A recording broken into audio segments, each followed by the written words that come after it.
ओम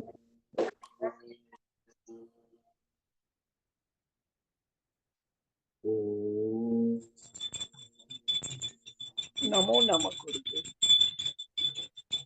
नमो भगवते वासुदेव।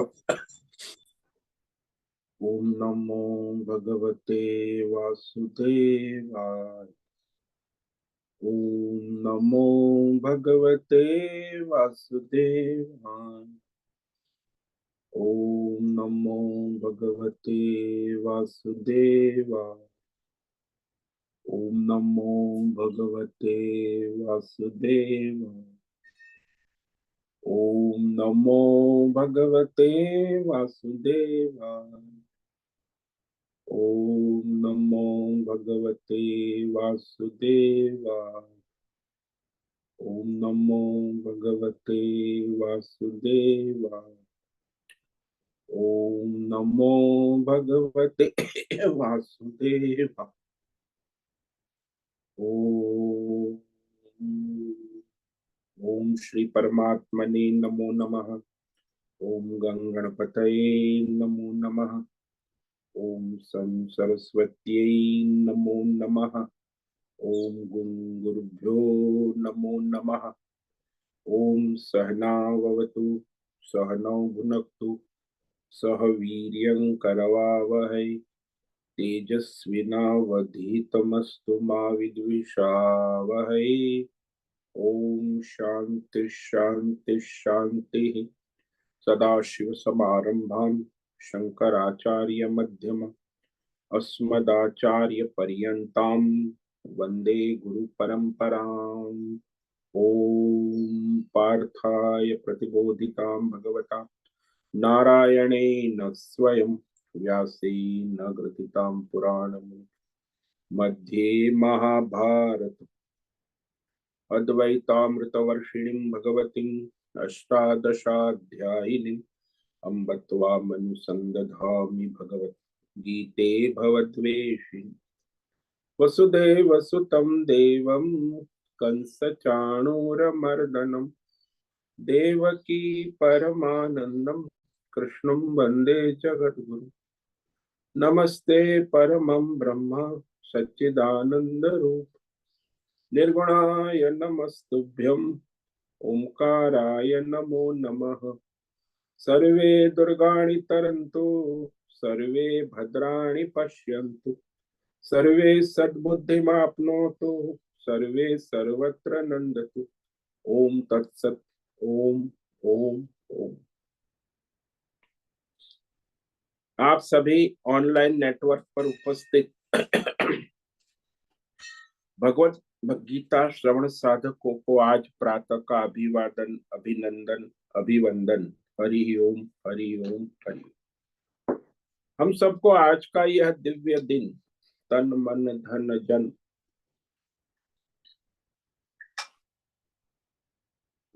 देश काल विषय वस्तु परिस्थिति अवस्थाएं अध्यात्म भौतिक दैविक क्षेत्र व्यष्टि समष्टि सभी को अपने अपने पूर्व में अनंत जन्मों में किए हुए संचित पाप पुण्य धर्म अधर्म मिश्र कर्मों के पक्के हुए फलस्वरूप वर्तमान में आज सबको अपने अपने प्रारब्ध अनुसार परमेश्वरी अचिंत्य योग माया के माध्यम से प्रसाद स्वरूप में प्राप्त हुआ है। अतः आज का यह दिव्य दिन परमार्थ हेतु निष्काम सेवा यज्ञ देव यज्ञ ऋषि यज्ञ पितृ यज्ञ मानवता यज्ञ भूत प्राणी यज्ञ सात्विक दान शारीरिक वाचिक मानसिक तप निष्काम कर्म योग ध्यान योग भक्ति योग ज्ञान योग साधनाएं स्वाध्याय वेद शास्त्रों का अध्ययन अध्यापन उपासना आराधना के लिए समर्पित करें और करवावे। अत्यंत दुर्लभ मनुष्य जीवन की प्रत्येक क्षण परमार्थ हेतु सार्थक करे और करवावे। आज विक्रम संवत 2080 फाल्गुन मास कृष्ण पक्ष की चतुर्थी तिथि रात्रि 8:20 तक। उसके बाद पंचमी लग जाती है। आज है विशाखा नक्षत्र जो रात्रि 8:34 तक है। उसके बाद अनुराधा नक्षत्र लग जाता है। यहाँ शीत ऋतु जा रही है और वसंत ऋतु। रात्रि का न्यूनतम तापमान 16 डिग्री रहा और दिन का अधिकतम तापमान 32 डिग्री। वायु की गति 5-10 किलोमीटर प्रति घंटा चल रही। ईस्वी सन 2024, 19 मार्च, 29 मार्च 2024, सुबह के 7 बजने वाले हैं। कलयुग का प्रथम चरण 5248वां वर्ष, 7वां वयोस्वत मनवंतर, श्वेत वराह कल ब्रह्मा जी का 26वां दिन और 51वां वर्ष अभी चल रहा है। तो ऐसे अनंत कोटि ब्रह्मा और ब्रह्मांडीय परमेश्वरी अचिंत्य योग माया में हमारा यह एक ब्रह्मांड, इस ब्रह्मांड में यह पृथ्वी लोक में समुद्र के ऊपर जम्बू द्वीप में विश्व का एकमात्र वैदिक राष्ट्र भारत में उत्तर हिमालय प्रांत में उत्तराखंड राज्य में टिहरी जिले हिमालयन शिवालिक पर्वतमाला के अंतर्गत मणिकुट पर्वत के ऊपर नीलकंठ महादेव के सामने ऋषिकेश नगरी में मुनि की रेती प्रांत में शीशम जाड़ी अवधूत बाड़ा आश्रम के सी ब्लॉक के पहले माले से 5 नंबर कमरे से गंगा किनारे हम स्वामी उत्तमानंद सरस्वती भगवद गीता के आचार्य शिष्य स्वामी चिन्मयानंद सरस्वती महाराज कैलाद्वैत वेद व्यास भगवत पाद शंकराचार्य की श्रृंगेरी संन्यास परंपरा से शिक्षित दीक्षित सनातन वैदिक भारतीय हिंदू धर्म अनुसार संपूर्ण भगवद गीता ज्ञान यज्ञ ऑनलाइन चैतन्यमय जीवंत लाइव प्रसारण के अंतर्गत व्याख्यान माला में अध्याय 4 ज्ञान कर्म संन्यास योग के श्लोक नंबर 34 पर संस्कृत एवं हिंदी में व्याख्यान करेंगे। दिव्य पवित्र सरल व्यावहारिक सटीक पूर्ण वर्ण अक्षर पद वाक्य पंक्ति श्लोक अध्यायों की संगति संधि अन्वय शब्दार्थ वाक्यार्थ भावार्थ रहस्यार्थ के यथार्थ तात्पर्य से वैदिक शास्त्र वेद व्यास साहित्य शंकर भाष्य एवं परंपरागत सन्यासी आचार्यों की टीका टिप्पणी सहित आज का यह भगवद गीता व्याख्यान करेंगे। कृपया आप सभी श्रद्धा भक्ति ध्यान से परिपूर्ण होकर के यह दिव्य श्रवण साधना करें। उसमें से कुछ ग्रहण करे, कुछ धारण करे, कुछ अपने जीवन में चरितार्थ करे और उसमें निरंतरता लाए। अपनी अपनी आध्यात्मिक भौतिक दैवी अशांति द्वंद्व मोह विक्षेपों से रहित होकर के अशास्त्रीय भ्रम भ्रांतियों से रहित होकर के और शरीर इंद्रिय प्राण मन वचन कर्म से एक रूप एकाग्र होकर के शुद्ध सात्विक सूक्ष्म वेद शास्त्र आचार्य परंपरा अनुसार भगवत विवेक बुद्धि करे। पुनः पुनः इस व्याख्यान का श्रवण करे, मनन करे, चिंतन चर्चा विचारणा करे, लेखन करे, प्रचार प्रसार करे, लिंक भेजे, ग्रुप में शेयर करे, अपना और सबका परम कल्याण करे और करवावे। ओम तत्सत। ओम ओम ओम। तो हमने कल जो भगवान ने सारे यज्ञ का प्रकरण समाप्त किया और कहा सब यज्ञ में द्रव्य यज्ञ है, उसमें सबसे श्रेष्ठ आत्मज्ञान यज्ञ है। ये भौतिक अध्यात्म दैवी ज्ञान नहीं, ये आत्मज्ञान परमार्थ ज्ञान यज्ञ सर्वश्रेष्ठ। तो ये भगवान ने स्पष्ट कर दिया कि सबसे श्रेष्ठ इस संसार में परमार्थ तत्व ज्ञान से बढ़कर और कोई ज्ञान नहीं। ये तो सब सामान्य ज्ञान है। आप लोग जो भौतिक ज्ञान पढ़ते हो, डॉक्टर इंजीनियर, ये भौतिक। कुछ योगी लोग अध्यात्म योग सिद्धि अध्यात्म ज्ञान में पारंगत होते, कुछ दैवी सिद्धि वाले देवी देवताओं को प्रसन्न करते हैं, दैवी सिद्धि। ये सब सामान्य चीज। मुख्य तो परमार्थ तत्व ज्ञान जो है उसी को भगवान सर्वश्रेष्ठ कहते। तो उसी के लिए मनुष्य को प्रयत्न करना चाहिए, वो आवश्यक है प्रयत्न, क्योंकि विशेष ज्ञान है। और उसके लिए आपको ये कोई भौतिक ज्ञान पढ़ने की या योग सिद्धि प्राप्त, बुद्धि शुद्धि करना है, भगवतमय बुद्धि करना है, बस वही बुद्धि साधन है। और फिर आप परमार्थ ज्ञान की योग्यता, यानी श्रद्धा,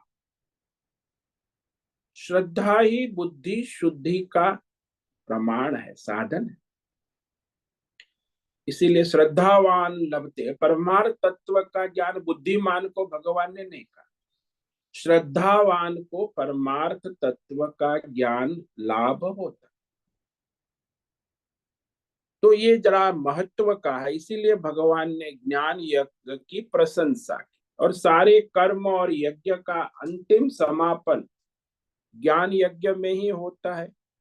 जैसे हम लोग स्कूल कॉलेज में पढ़ते हैं, तो सारी स्कूल कॉलेज की पढ़ाई का अंतिम समापन कहाँ होता है?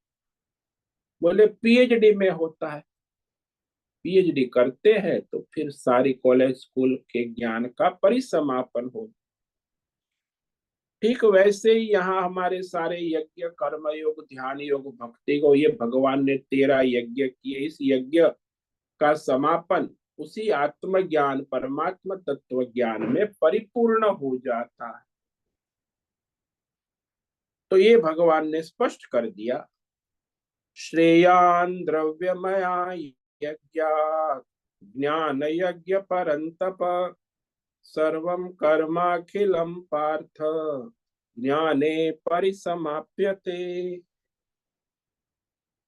तो भगवान एक एक वाक्य में अर्जुन को संबोधन करते, हे परंतप, श्रेयान द्रव्यमया यज्ञ ज्ञान यज्ञ परं, इस सारे द्रव्यमय यज्ञ, भौतिक अध्यात्म दैवी यज्ञ से आत्मज्ञान परमार्थ ज्ञान यज्ञ सर्वश्रेष्ठ है, अत्यंत श्रेष्ठ का श्रेयान।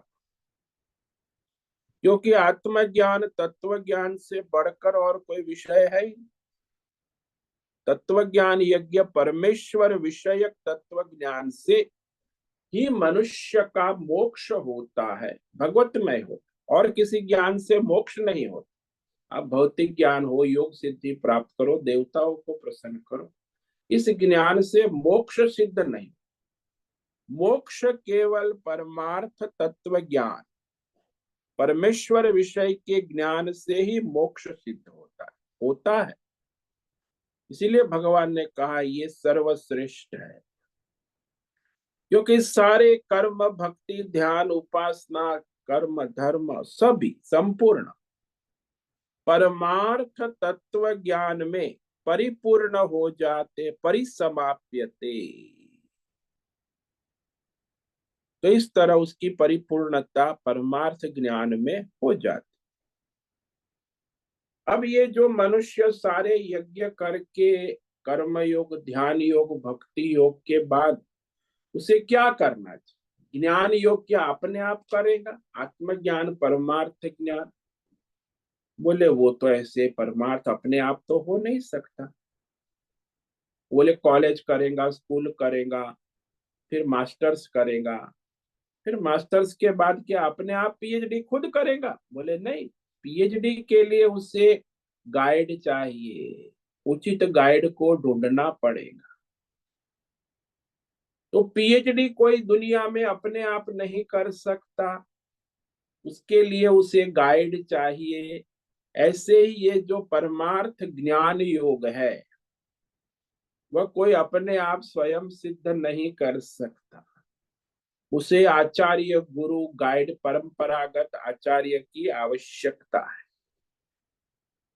तो जब आपकी बुद्धि शुद्ध हो गई, आपने कर्म योग सिद्ध कर लिया, ज्ञान यज्ञ, ये सारे यज्ञ के द्वारा अपनी बुद्धि को शुद्ध कर लिया, अंतकरण शुद्ध हो गया, विवेक, वैराग्य, संसार की मोह माया से छूट गए,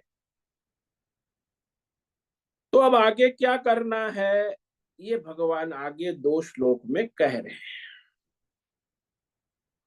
कि अंत में जो परमार्थ ज्ञान प्राप्त करना है, वैसे पीएचडी करना है, ज्ञान योग, वो अपने आप स्वयं नहीं है।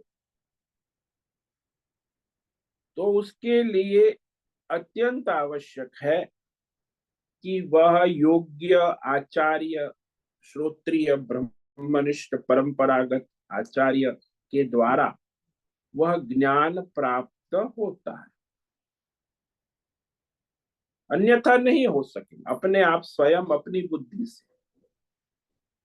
तो ये आगे भगवान 34वें श्लोक में कहते कि जो मुमुक्षु है, जिसने अपनी बुद्धि शुद्ध कर ली है और जो परमार्थ ज्ञान की योग्यता प्राप्त कर ली,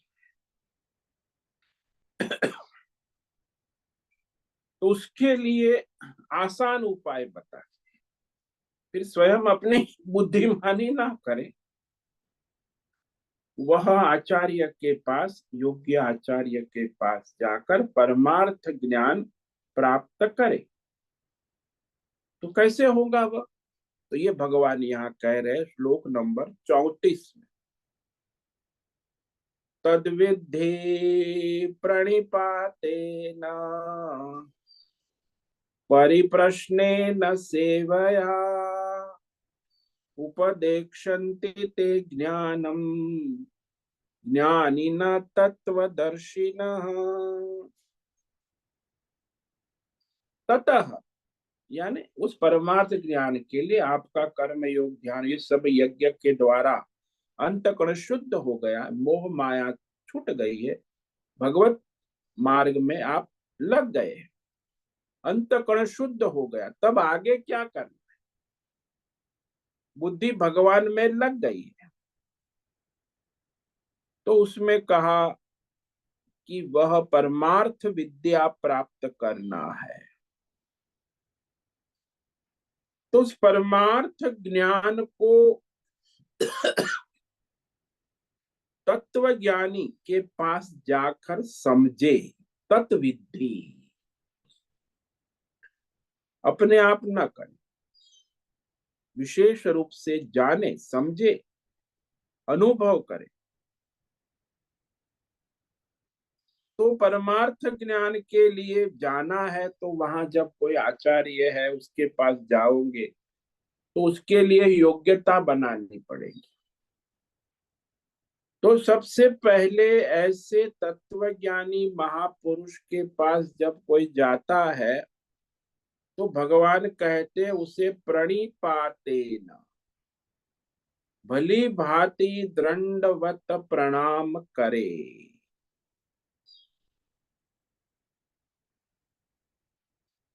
प्रणाम करने के बाद उसके सानिध्य में रहे, दीर्घ काल तक उसकी सेवा करे, सानिध्य में रहे, उसकी सेवा करे, और उसके बाद श्रद्धा पूर्वक ढोंग पाखंड कपट छोड़कर शुद्ध सात्विक श्रद्धा पूर्वक परमार्थ के विषय में प्रश्नोत्तरी करे, परिप्रश्नेन। तो 3 क्लॉज बता दी कि दंडवत प्रणाम करे और इसके सानिध्य में रहे, सेवा करे, शुश्रूषा करे, और फिर कपट ढोंग पाखंड छोड़कर श्रद्धा पूर्वक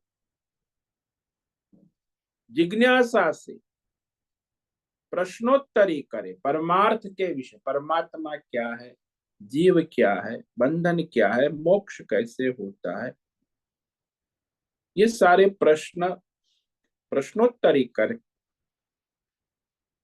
तो वह जो परमार्थ तत्व ज्ञानी आचार्य है, जो परमार्थ तत्व को भली भांति जानने वाले, वह तत्वज्ञानी महापुरुष महात्मा तुम्हें उस परमार्थ तत्व ज्ञान का उपदेश करेंगे। तत्वदर्शी न ज्ञानी न ज्ञानम उपदेक्षन्ति, आपको उपदेश करे। तो यहाँ ज्ञान प्राप्त करने की विधि है ना। तो सबसे विधि में पहला है नमस्कार, दूसरा है सेवा। अब ये जो दुनिया में भौतिक ज्ञान, अध्यात्म, योग सिद्धि, दैवी सिद्धि, उस विद्या को प्राप्त करने के लिए भी रास्ते हैं। वो भी सेवा से ज्ञान प्राप्त होता है। आजकल आप लोग यूनिवर्सिटी में लाखों रुपया देकर डॉक्टर में, इंजीनियर में, तो धन से भी ये भौतिक अध्यात्म दैव ज्ञान प्राप्त होता है। तो धन से होता है, विद्या से भी होता है। एक विद्या हम देंगे, एक विद्या आप दो। आप मुझे अध्यात्म पढ़ाओ, मैं तुम्हें भौतिक पढ़ाओ, तो विद्या से विद्या प्राप्त होती, आदान प्रदान। लेकिन ये विद्या न भौतिक है, न अध्यात्म है, न दैव है, ये तो परमार्थ तत्व ज्ञान है। तो वहां तो केवल समर्पण, प्रणिपातेन, नम्रता, आदर, आज्ञाकारिता से, संपूर्ण संसार के प्रयोजनों से संन्यास। ये संन्यास, प्रणिपाते का अर्थ है समर्पण, संन्यास। कि भाई सांसारिक कोई एजेंडा नहीं है, केवल एक ही है, परमार्थ ज्ञान।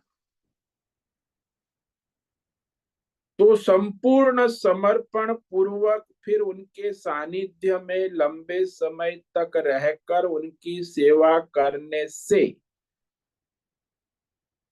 वह जो प्रश्नोत्तरी करते हैं, तो फिर वह आचार्य उसे, क्योंकि वह ब्रह्मज्ञानी है, उसके ज्ञान के भंडार को खोलने की चाबी ही प्रश्नोत्तरी। प्रश्नोत्तरी से उसके ज्ञान का भंडार खुल जाता है, वो चाबी है। तो उसे प्रश्न करे, जिज्ञासु है वो प्रश्न करे।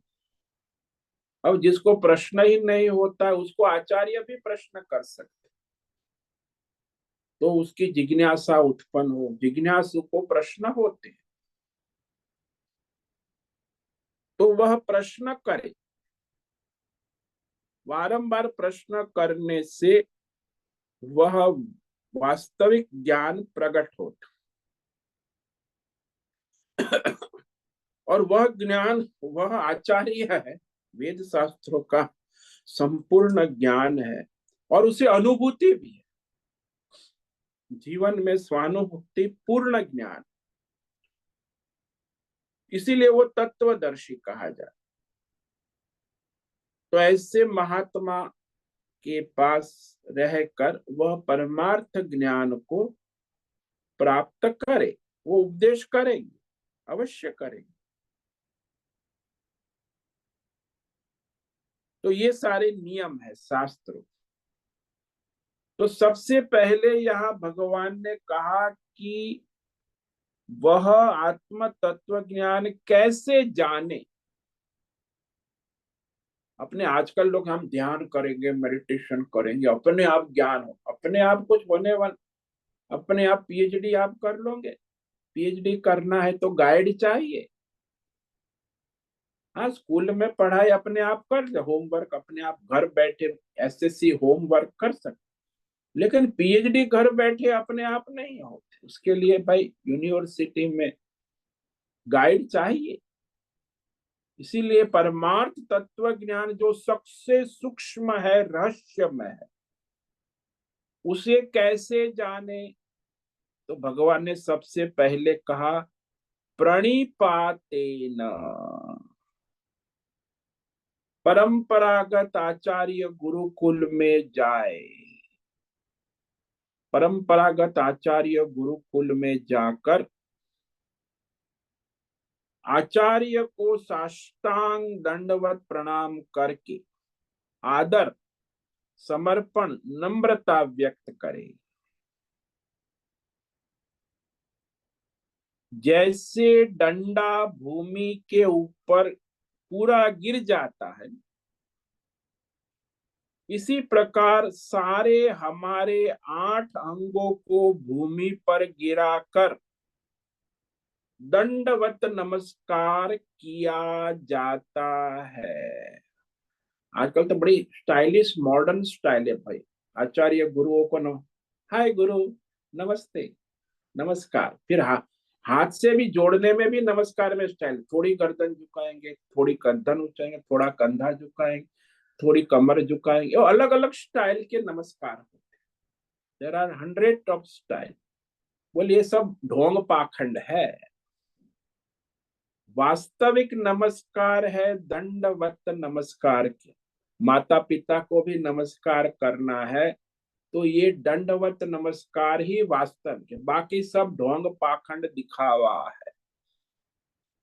तो दीर्घ नमस्कार में तात्पर्य होता है कि अपने आठों अंगों को आपके समर्पण करता।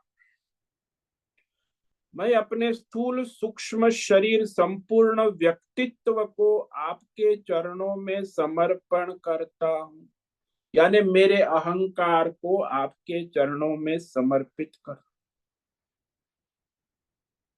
8 अंग भूमि पर स्पर्श करते हैं, 2 हाथ, 2 घुटने, छाती, दोनों पैर और सिर।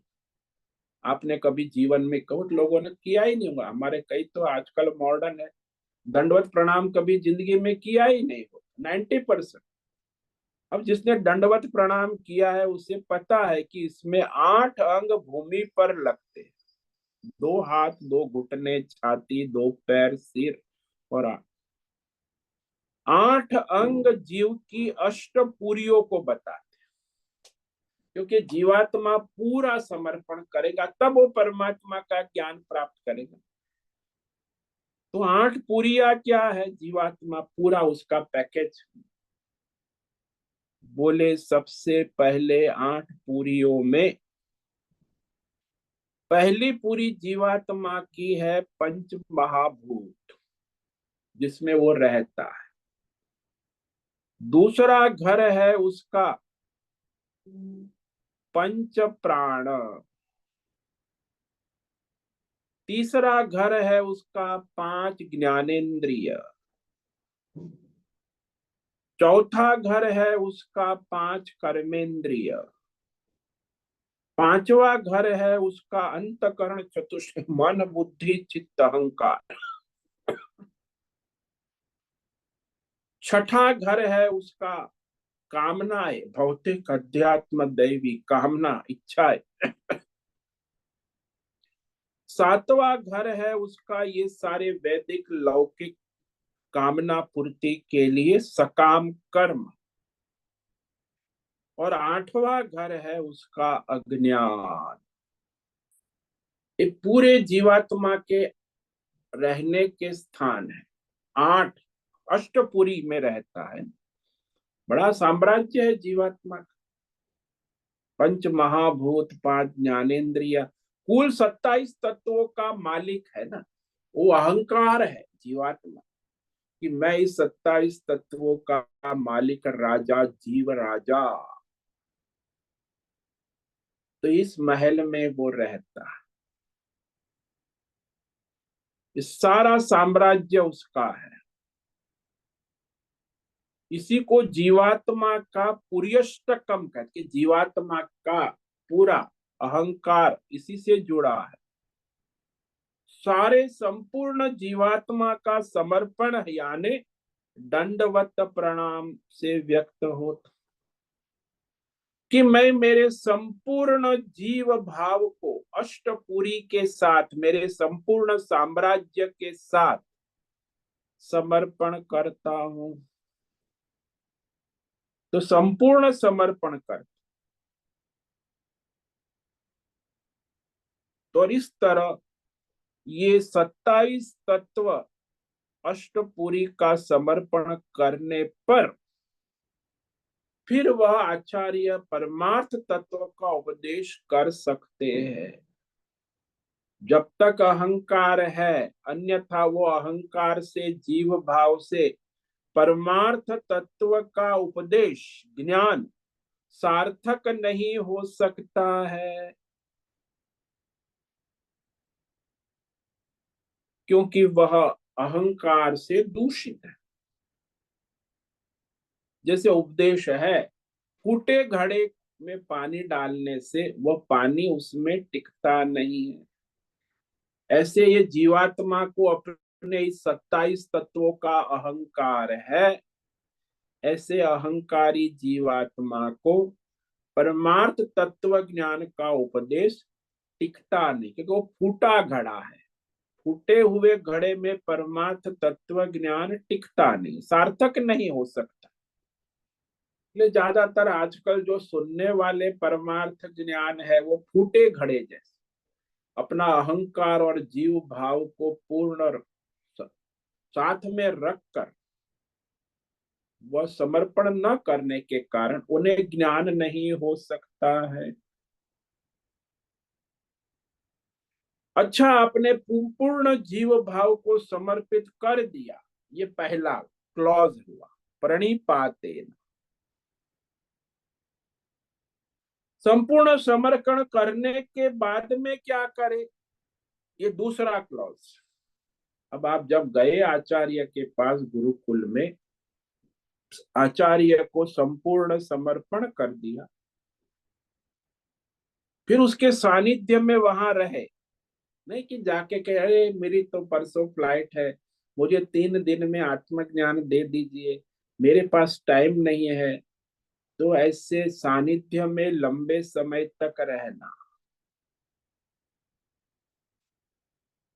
संपूर्ण सानिध्य शुश्रूषा, सानिध्य में रहकर केवल हाय बाय ना करना, सानिध्य में रहकर निरंतर आश्रम की, गुरुकुल की और आचार्य की सेवा शुश्रूषा करे। सेवया, आचार्य गुरु की निरंतर शुश्रूषा, सेवा, सानिध्य, आज्ञाकारिता, आदर, भगवत भावना करे, ये सब आवश्यक।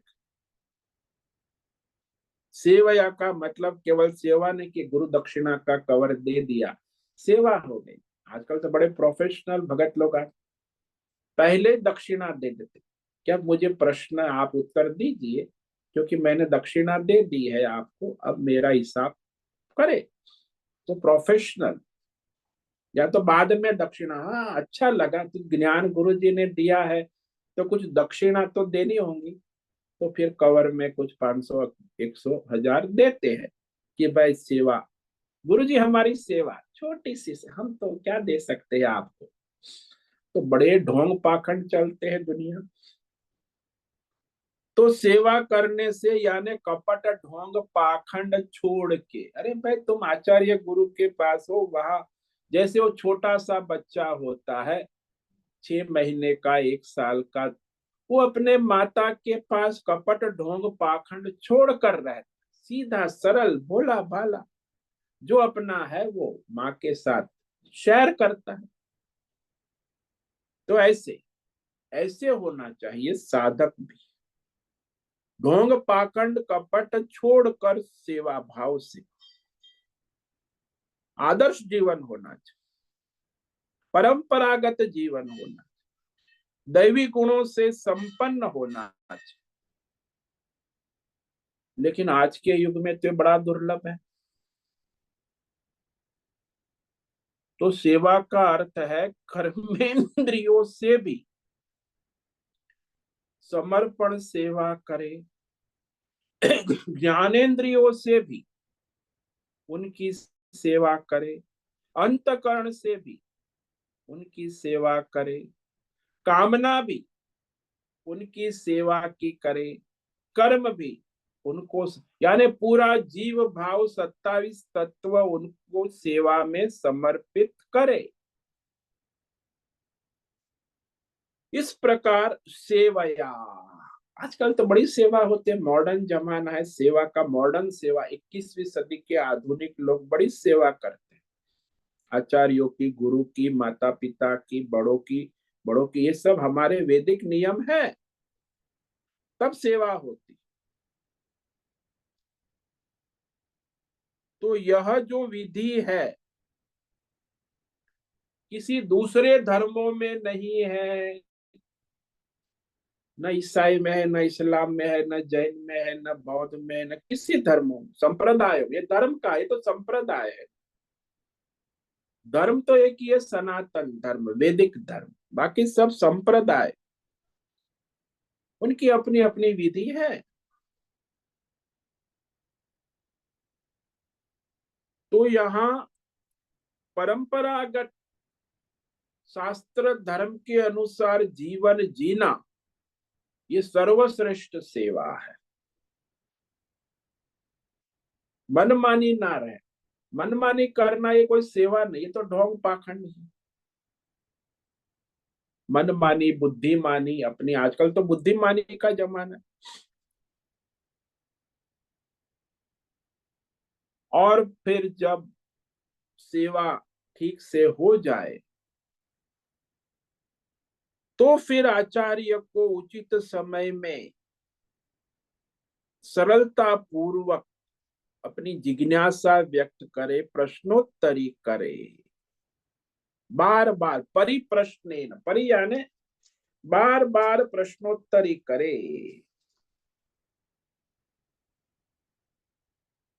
बार बार प्रश्न पूछे, किसके बारे में?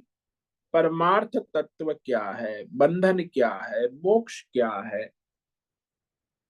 संसार बंधन से मुक्ति कैसे होती है, परमार्थ तत्व का स्वरूप क्या है, जीव का तत्व क्या है, जगत कैसे है, तो जगत का वास्तविक स्वरूप क्या है, ये सब पारमार्थिक प्रश्न। नहीं कि मैं कैसे सक्सेसफुल हो जाऊं, करोड़पति कैसे बनूं, अरबपति कैसे बनूं, या मेडल मुझे प्राप्त हो, गोल्ड मेडल कैसे प्राप्त। आजकल सब मोटिवेशन स्पीकर जो है ना, वो सक्सेस, एक सक्सेस बड़ा फंडा है दुनिया में। ये महामूर्खता है। सक्सेस नाम की कोई चीज है ही नहीं। प्रारब्ध है, प्रारब्ध के अनुसार आपको मिलेगा और छूटेगा। ये सब ढोंग पाखंड का संसार में, तो वह सावधान रहना आवश्यक। भाई जीवन की सार्थकता क्या है? तो प्रश्न ये पूछे कि संसार बंधन किसको कहते हैं, ये सब, मोक्ष का स्वरूप तत्व क्या है, परमार्थ विद्या किसको कहते हैं, अज्ञान किसको कहते हैं, जीव का स्वरूप क्या है, परमात्मा का तत्व स्वरूप क्या है। इस प्रकार पारमार्थिक प्रश्न, परमार्थ विषयक प्रश्न, आत्मा अनात्मा विवेक उत्पन्न करने वाले प्रश्न को यहाँ परिप्रश्न कहा है। परिप्रश्न, प्रश्नोत्तर। क्योंकि आचार्य के साथ प्रश्नोत्तरी करना अत्यंत आवश्यक है। हमारे वेद शास्त्र और आचार्य परंपरा में ये नियम बतलाया। दूसरे संप्रदाय में तो प्रश्न करने का अधिकार ही नहीं है। इस्लाम में आप प्रश्न कर ही नहीं सकते, ईसाई में आप प्रश्न कर ही नहीं सकते, कोई प्रश्नोत्तरी का अधिकार ही नहीं है। हमारे वैदिक सनातन धर्म में प्रश्नोत्तर का अधिकार है। वेद शास्त्रों में नियम बतलाया कि यदि कोई जिज्ञासु नियम से, संयम से प्रश्न पूछता है तो उसको आचार्य अवश्य उपदेश दे, उचित है। ढंग से पूछे, जिज्ञासु है, नियम से, संयम से। तो बहुत बार संसार में देखा गया है कि लोग प्रश्न पूछते हैं लेकिन कुछ जानना नहीं चाहते, जिज्ञासु नहीं। उन्होंने पहले ही कुछ ज्ञान प्राप्त कर लिया है, कुछ जान चुके हैं, तो ये देखना चाहते कि बड़ा आचार्य है, चलो इसको भी जरा चेक कर ले, तो परखना चाहते कि हम जो ज्ञान जानते हैं वही जवाब देते हो या दूसरा कोई जवाब देते हो, क्योंकि उन्होंने पहले से जान रखा। हमको भी ऐसे कई मिले लोग हैं, वो मेरी परीक्षा करना चाहिए आचार्य। जो उन्होंने जान रखा है ज्ञान, और वही जवाब दोगे तो मानेंगे कि हाँ हमारे ज्ञान पर मोहर लग गई, सही है, खुश हो जा। यदि वो जानते हैं वैसा आचार्य उत्तर नहीं देता है, तो वह आचार्य का जवाब गलत है, इसे सोचने लग, आचार्य के साथ तर्क वितर्क करने लग, प्रयत्नशील हो जाए। अरे महाराज ये ऐसा नहीं, ये वैसा, आप क्या कह रहे हो, वो है। तो फिर वो तर्क वितर्क उत्तर, क्योंकि उसने जो जाना है वैसा आचार्य ने उत्तर नहीं दिया, जवाब गलत, वो समझता है कि वो गलत नहीं है, फिर तर्क वितर्क से आचार्य के जवाब को काटने में प्रयत्नशील हो जाए। ये सब इसलिए होता है तर्क वितर्क, और फिर जो कि भाई मैं इसे जानने के लिए नहीं पूछा है, परीक्षा के लिए पूछा, वो जिज्ञासु नहीं, आचार्य के ज्ञान को। इसलिए कि ना श्रोता भी तीन प्रकार के, श्रोता, सरोता और सोता। एक वास्तव में जिज्ञासु है, श्रोता है। दूसरा है आचार्य की परीक्षा करने के लिए प्रश्न सुनता है और प्रश्न पूछता, काटता रहता है कि अरे इसको ये ज्ञान नहीं है, देखो मैं जानता हूं ये नहीं, ये बड़ा आचार्य खाली नाम है, अपने आप को बड़ा आचार्य विद्वान कहते, अरे इससे तो मैं ज्यादा जानता हूं, ऐसा भी ये लोग सोचते हैं, काटने में प्रयत्नशील हो जाते। सरोता, जैसे सुपारी काटते हैं, ये आचार्य के ज्ञान को काटने में लगते। ये सब इसलिए है क्योंकि उनको जानने की जिज्ञासा ही नहीं है। तो ऐसे प्रश्नकर्ताओं के साथ गपसप वार्तालाप तो हो जाता, लेकिन उससे कोई यथार्थ उपदेश सिद्ध नहीं हो सकता। गपसप हो जाती है, सामान्य ज्ञान हो जाता है, यथार्थ ज्ञान उपदेश नहीं बन पाएगा। तो इसलिए ये मत समझना कि ये आचार्य की बात जो कही गई है तो उससे हम समझ रहे हैं कि समझने की कोशिश कर रहे हैं। तो समझने की कोशिश कर रहे हैं तो और प्रश्न पूछे आगे, यदि समझने की कोशिश नहीं करे तो आगे प्रश्न नहीं करे। हाँ जी महाराज आप ठीक कह रहे हैं, बस बात खत्म हुई। तो विवेक विचार बंद कर देंगे। जो समझने की कोशिश कर रहा है वो प्रश्न के आगे प्रश्न, परिप्रश्न, तब वो समझेगा ना। केवल एक प्रश्न से बात नहीं बनती, परिप्रश्न से, प्रश्न के बाद प्रश्न के बाद प्रश्न करेगा तो वो समझने की कोशिश कर रहा है, जिज्ञासु है।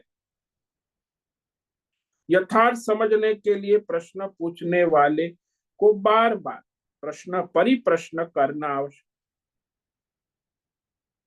हाँ जी आप जो कहते हैं मैं ठीक है, मुझे तो कोई प्रश्न है ही नहीं, तो फिर वो बात समाप्त हो गई, तो आप जिज्ञासु नहीं।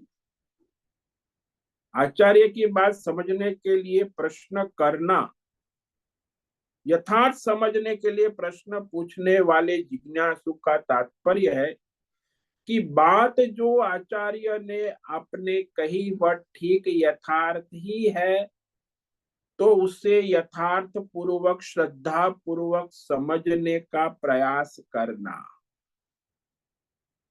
समझ में नहीं आती है कई बार कई बातें, तो उसे श्रद्धा पूर्वक समझने का प्रयास कर, कि मैं आचार्य की बात सर्वथा जो कह रहे वो ज्यों का त्यों कैसे समझ सकूं।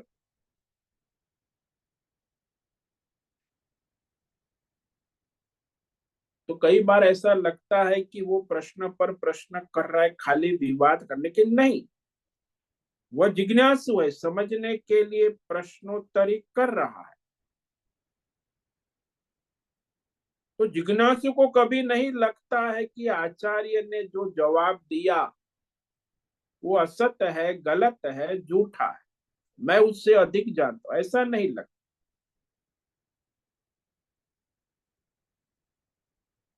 तो वहां आचार्य जब कोई प्रश्नोत्तरी कर रहा है तो तत्काल उस मौके पर यदि आचार्य का जवाब उसे उचित नहीं लगता है या तो आचार्य जवाब नहीं दे पा रहे, तो भी वह बात आचार्य गुरु की जो है वह श्रद्धा पूर्वक समझने की कोशिश करता है। वो जिज्ञास नहीं कि ठीक है, ठीक है, आप जो कह रहे हैं ठीक है, तो कोशिश नहीं करेंगे, बस बात समाप्त हो गई। आपने जो कहा सब ठीक है महाराज, इसमें हमें कोई हमारी बुद्धि लड़ाने की कोई जरूरत। जब अपनी बुद्धि का विवेक प्रयोग नहीं करेगा तो उसका वो सारा विवेक होगा ही नहीं। श्रद्धा पूर्वक अपनी बुद्धि से विवेक कर कर समझने की कोशिश करें, तो इस तरह उसे श्रद्धा पूर्वक जानना, तो जानता है। जवाब तो आचार्य ने दे दिया, लेकिन वह उचित है कि नहीं मैं नहीं समझ पा रहा हूं, मुझे अपने बुद्धि से और विवेक करने की आवश्यकता है। फिर जिज्ञासु है तो कहेगा मैं फिर आऊंगा गुरुजी, इस विषय में फिर हम चर्चा करें। वो जिज्ञासु है। इसीलिए भगवान ने कहा कि ये परिप्रश्नेन, ये प्रश्नोत्तरी का बड़ा महत्व है। हमारे सनातन धर्म में ही किसी संप्रदाय में कब मुल्ला को जाके प्रश्न करो, डंडे मार के भगा देगा। पादरी को जाके प्रश्न करो, वो गमा देगा, कोई जवाब नहीं। हमारे सन्यासी आचार्य कोई भी आए, कभी भी आए, परिप्रश्नेन सेवया, तो वहां ये समर्पण, नम्रता, आदर, आज्ञाकारिता, सारी दैवी गुण होना आवश्यक। तो हमारा शारीरिक, मानसिक, बौद्धिक व्यक्तित्व समर्पित होना आवश्यक, सात्विक होना आवश्यक, धर्म के अनुसार है तब होता है। ज्ञान आचार्य से आता है, जैसे जल ऊपर से नीचे की ओर आता है, ऐसे ज्ञान आचार्य परंपरा से, व्यक्तिगत नहीं। हमारे सनातन धर्म में कोई व्यक्तिगत ज्ञान की महिमा नहीं है या व्यक्तित्व के ज्ञान की महिमा नहीं। शास्त्र ही प्रमाण, अंतिम प्रमाण वेद शास्त्र ही है। कोई आचार्य, कोई व्यक्तित्व या भगवान का अवतार, भगवान को भी वेद प्रमाण कहना भी कहा भगवान, ये सब वेदों में कहा हुआ मैंने तुम्हें 13 यज्ञ किए। तो अंतिम प्रमाण वेद शास्त्र ही है, कोई व्यक्ति नहीं या अवतार भी नहीं। इसीलिए वह ज्ञान के लिए शास्त्र प्रमाण से, आचार्य परंपरा से ये ज्ञान होता है। तो परिप्रश्न का मतलब है ये सारा संसार के विषय में प्रश्न, बंधन क्या है, मोक्ष क्या है, जीव का स्वरूप क्या है, परमात्मा का स्वरूप क्या है, मोक्ष क्या है, विद्या किसे कहते, अविद्या किसे, भौतिक तत्व क्या है, अध्यात्म तत्व क्या है, दैवी क्या है, परमार्थ तत्व क्या है, ये सारे विषय में प्रश्न पूछे जाते हैं, वो भी श्रद्धा से। तो आचार्य शास्त्र के अनुसार उत्तर यथावत, यथार्थ रूप से देते हैं।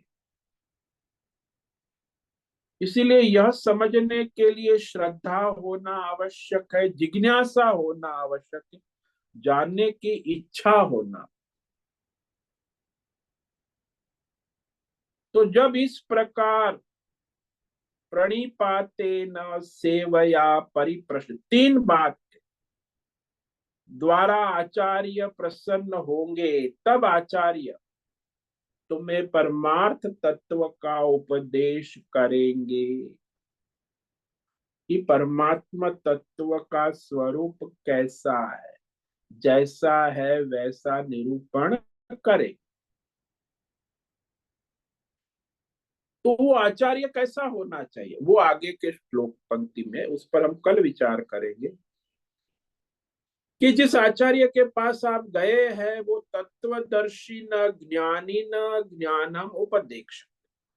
इस पंक्ति पर हम कल विचार करेंगे। तो आज हमने जो तीन मुख्य योग्यता पर विचार किया कि आप कर्म योग ध्यान योग करके बुद्धि शुद्ध हो गए, संसार की मोह माया से उपराम हो गए, तो आपने स्कूल कर ली, कॉलेज कर ली, मास्टर्स डिग्री कर ली, अब आपको पीएचडी करना है।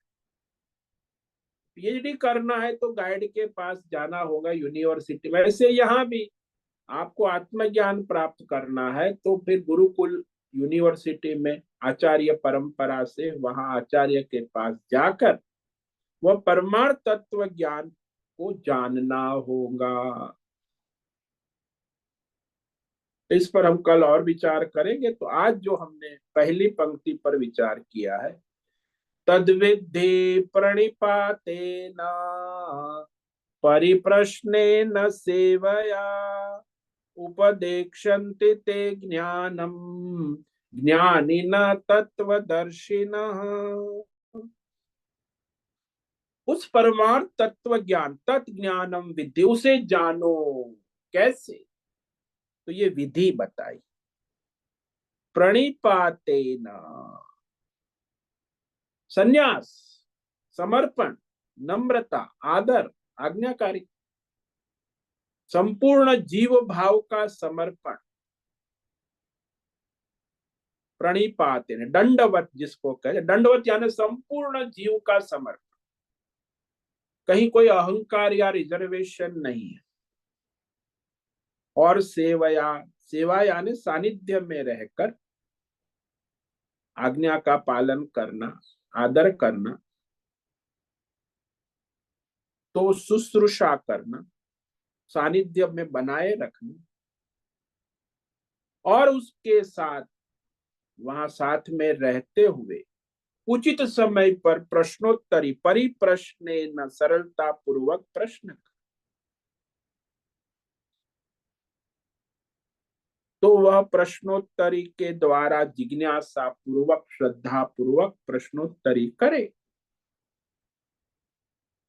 तभी वो जो तत्वज्ञानी आचार्य है वह उस परमार्थ तत्व ज्ञान का उपदेश करेंगे। तत्वदर्शी न ज्ञानी न ज्ञानम उपदेक्षन्ति। ये दूसरी पंक्ति पर हम कल विचार करें।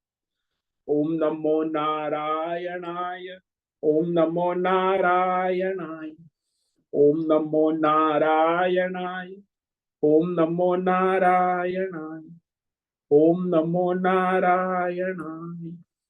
कायेन वाचा मनसेन्द्रियैर् वा बुद्ध्यात्मना वा प्रकृते स्वभावात् करोमि यद्यत् सकलं परस्मै नारायणायेति समर्पयामि। ओम सर्वे भवन्तु सुखिनः, सर्वे सन्तु निरामया, सर्वे भद्राणि पश्यन्तु, मा कश्चित् दुःखमाप्नुयात्। अस्तु मा सद्गमय, तमसो मा ज्योतिर्गमय, मृत्योर्मामृतंगमय। ओम पूर्णमद पूर्णमिदं पूर्णात् पूर्णमुदच्यते, पूर्णस्य पूर्णमादाय पूर्णमेवावशिष्यते।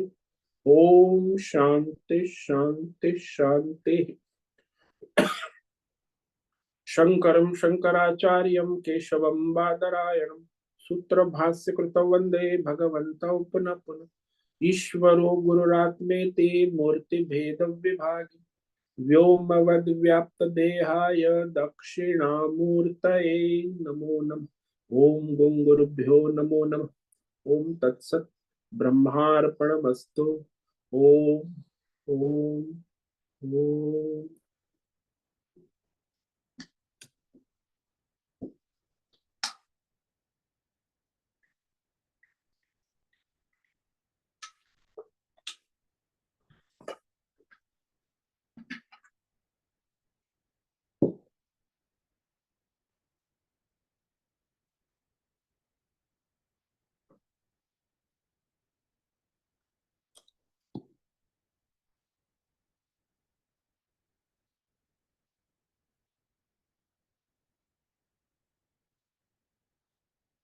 हाँ जी, बोलो।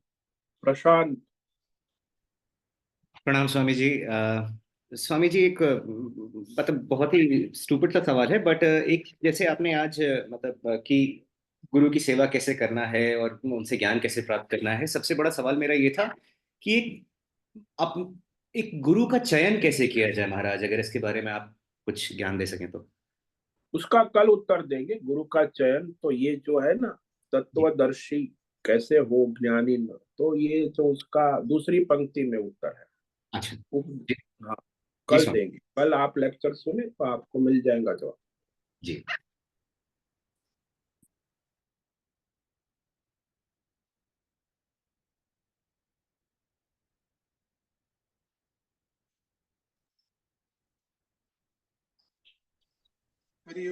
हरि ओम हरि ओम स्वामी जी। हरिओम। बोलो भद्रेश। स्वामी जी, साधक को, मुमुक्षु को कैसे पता चले कि अभी वो आचार्य के लिए तैयार है? हाँ, जब उसका अहंकार ये दंडवत किया ना कि अहंकार रहित परमार्थ जिज्ञासा उसे हो, तो उसके अंदर जो है परमार्थ के प्रति मुमुक्षा, इसे कहते हैं मुमुक्षा, तो उसमें विवेक है, वैराग्य है, संयम है। ये यज्ञ के द्वारा योग्यता प्राप्त हो गई।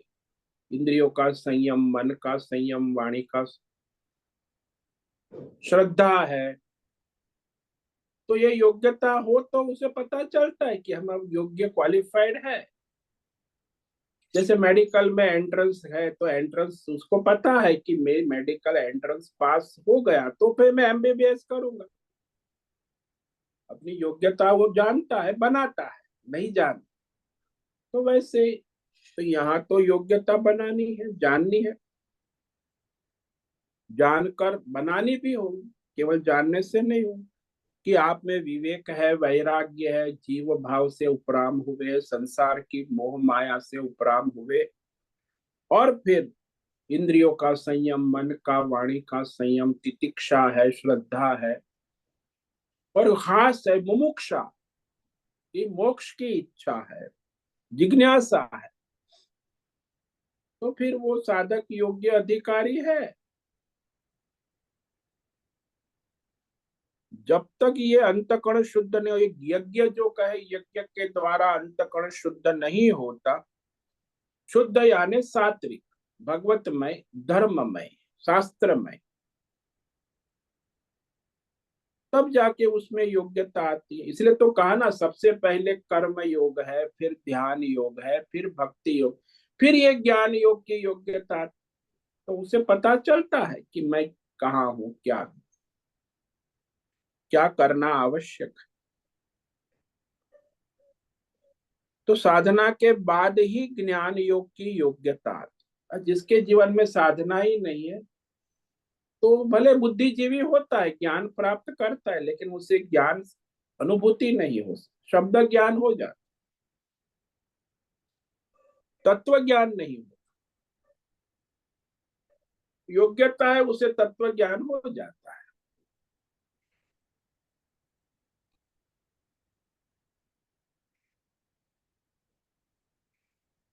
तो यही है कि वो शुद्धि हुई कि नहीं, वो उसे स्वयं पता चलेगा। अपनी बुद्धि शुद्धि ही मुख्य है। सात्विक भगवतमय बुद्धि है तो शुद्ध है। अब वो भौतिक बुद्धि है, आध्यात्मिक बुद्धि है, देवी देवताओं में बुद्धि लगी है, तो अशुद्ध है। भगवत बुद्धि है तो शुद्ध है। वो तो सब जगह लगी है, खिचड़ी है, भगवत बुद्धि भी है, देवी बुद्धि भी है, भौतिक बुद्धि भी है, अध्यात्म बड़ा स्मार्ट है, तो वो तो मूर्ख है। वो तो अशुद्ध, महाअशुद्ध बुद्धि है। न परमार्थ है, न दैव है, न अध्यात्म है, न भौतिक है, खिचड़ी है। इसकी तो कोई, उसकी बुद्धि तो भ्रष्ट है ना। शुद्ध बुद्धि जो है भगवतमय होती, शास्त्रमय होती है, धर्ममय होती। यदि है तो उसे पता चलता है खुद ही स्वयं कि अपने जीवन जिया है उसने 50 साल, 60 साल, 100 साल। अपने जीवन को देखे मुड़ के कि क्या जीवन जिया है, भगवतमय जीवन जिया है कि खिचड़ी पकाया है, अभी भी खिचड़ी पका रहा है। तो शुद्ध नहीं होगी, खिचड़ी चलेगी। इसलिए बुद्धिजीवी नहीं होना है। यहाँ श्रद्धावान लभते ज्ञानम। ये जो आजकल बुद्धिजीवी, अध्यात्म जगत में बुद्धिजीवी वर्ग बहुत 90% मूर्ख है। यहाँ तो बुद्धि का काम ही नहीं है। तो श्रद्धावान लभते ज्ञानम, श्रद्धा, और श्रद्धा वही धर्मात्मा, सात्विक, समर्पित, भगवत बुद्धि वाले में ही श्रद्धा हो। इन बुद्धिजीवी मूर्खों में कोई श्रद्धा बद्धा नहीं होती। जब तक बुद्धि है श्रद्धा नहीं है। अपनी बुद्धिमानी में ही पड़ा रहता है, मूर्ख है। अरे हजारों जन्म ऐसे ही घूमता रहेगा। श्रद्धा बहुत ही व्याख्या भगवान गीता में भी कहा है, श्रद्धावान लभते ज्ञानम तत्पर संयतेन्द्रिय। तत्पर है, जिज्ञासु है, और सारी इंद्रियों का, मन का संयम करके अपने समर्पण भाव से लगा है, तो उसे ज्ञान हो जाता,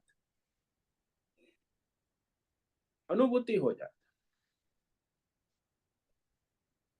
समझ में आया? हाँ स्वामी जी, क्लियर हुआ। बहुत बहुत धन्यवाद। ओम नमो नारायणाय। ओम नमो नारायण। ठीक है, आज का समय पूरा हो गया। सभी साधकों को आज का ओम नमो नारायण।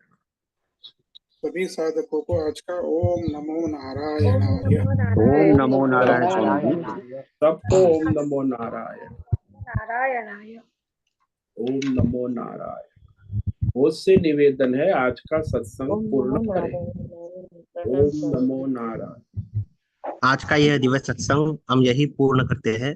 सभी साधकों को ओम नमो नारायणाय। सभी साधकों को ओम नमो नारायणाय।